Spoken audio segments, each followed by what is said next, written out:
নির্বাচনের নামে প্রহসন হচ্ছে। ৮২ সাল থেকে মূলত আমাদের ছাত্র আন্দোলনটা শুরু হয়, তার পরিণতি লাভ করে ১৯৯০ সালে।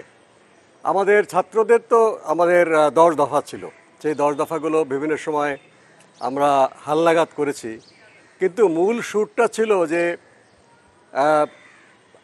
যে বারবার সামরিক শাসন আসছে, নির্বাচনের নামে প্রহসন হচ্ছে, আগে থেকেই ফল নির্ধারণ করে নির্বাচন করা হচ্ছে, ক্ষমতায় থেকে সামরিক সরকার তাদের নিজস্ব দল তৈরি করছে, সেই দলটাকে চাপিয়ে দিচ্ছে মানুষের ঘাড়ে।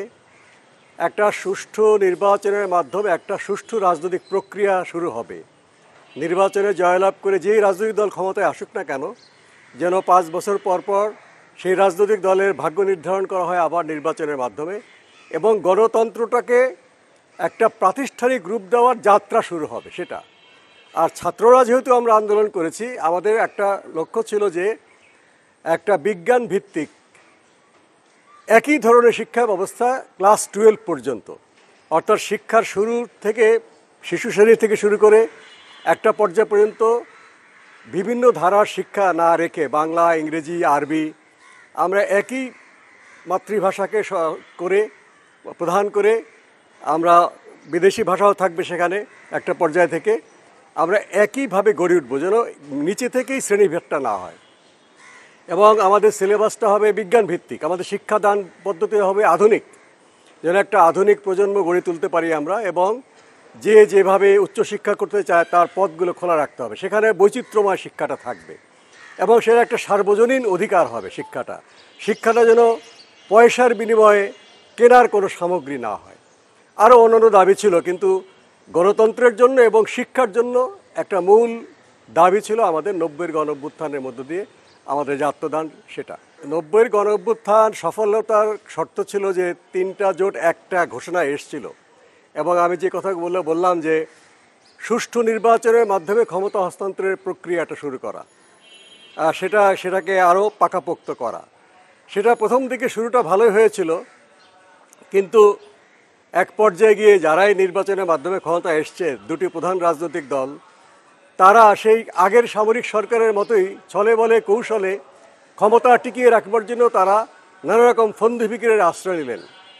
তত্ত্বাবধায়ক সরকার আন্দোলনের মাধ্যমে করতে হলো আবার, যে তত্ত্বাবধায়ক সরকারটা ৯০-এর পরে সংবিধানে ছিল না, আন্দোলন করে সেটা করতে হয়েছে। সেটা হওয়ার পরে সেই তত্ত্বাবধায়ক সরকারটা যেন নিজের পক্ষে ভোটের ফলাফল নেওয়া যায়, সেটা শুরু হলো, এবং এক পর্যায়ে সেই তত্ত্বাবধায়ক সরকারটাকেই বাতিল করা হলো ক্ষমতাকে পাকাপোক্ত করার জন্য। ফলে শুধুমাত্র আমাদের অঙ্গীকার এবং আইন করাটাই যথেষ্ট নয়, আইনটা যাদেরকে নিয়ে প্রয়োগ করা হবে এবং যাদের জন্য আইন, তারা সবসময় যদি সতর্ক না থাকে এবং তারা যদি এই বিষয়ে সংঘবদ্ধ না থাকে, তাহলে শুধুমাত্র আইন করে, শুধুমাত্র সংবিধান করে যে আমরা গণতন্ত্রকে টিকিয়ে রাখতে পারবো না, ৯০ পরবর্তী আমাদের যে করুণ ইতিহাস সেটাই প্রমাণ করে। না, কাঠামোকেও সংস্কার করতে হবে, যেন রাষ্ট্রের প্রতিটি সংস্থা একক কোনো ব্যক্তি বা দলের ইচ্ছায় পরিচালিত না হয়। এখানে ভারসাম্য থাকতে হবে। কেউ একজন অন্যায় করলে অন্য একজন সে অন্যায় প্রতিবিধান করতে হবে। হয়তো কিছু কিছু আছে, কিন্তু রাজনৈতিক দলগুলোকে এক্ষেত্রে ভূমিকা পালন করতে হবে, এবং রাজনৈতিক দলের বাইরেও যারা ছাত্র সমাজ, পেশাজীবী যারা আছেন, তাদেরকেও কিন্তু ভূমিকা রাখতে হবে। আমি একটা দায়িত্ব দিয়ে দিলাম, নিশ্চিন্তে ঘরে বসে থাকলে হবে না, এটাকে পাহারা দেওয়ার জন্য সবসময় অতন্দ্র প্রহরীর মতো আমাদের জনগণ তাদের রাজনৈতিক দলগুলোর মাধ্যমে এটাকে নজর রাখতে হবে এবং এটাকে ভারসাম্যে রাখতে হবে। এবং রাষ্ট্রে যেই কাঠামোর ঘাটতিগুলো আছে সেই ঘাটতিগুলো পূরণ করতে হবে, আইনের যে ঘাটতিগুলো আছে সেই ঘাটতি পূরণ করতে হবে। এবং সবচেয়ে বড় কথা, যেটা ৯০-এর পরবর্তী অভিজ্ঞতা আমি বলেছি, যে রাজনৈতিক দল, ছাত্র সংগঠন, পেশাজীবী সংগঠনকে সবসময় সতর্ক থাকতে হবে যেন এই গণতান্ত্রিক কাঠামো, গণতান্ত্রিক আইন যেটাই আমরা অর্জন করি না কেন, সেটাকে যেন আমরা ব্যর্থ হতে না দিই। সেটাকে রক্ষা করবার জন্য সবসময় আমাদের সজাগ থাকতে হবে।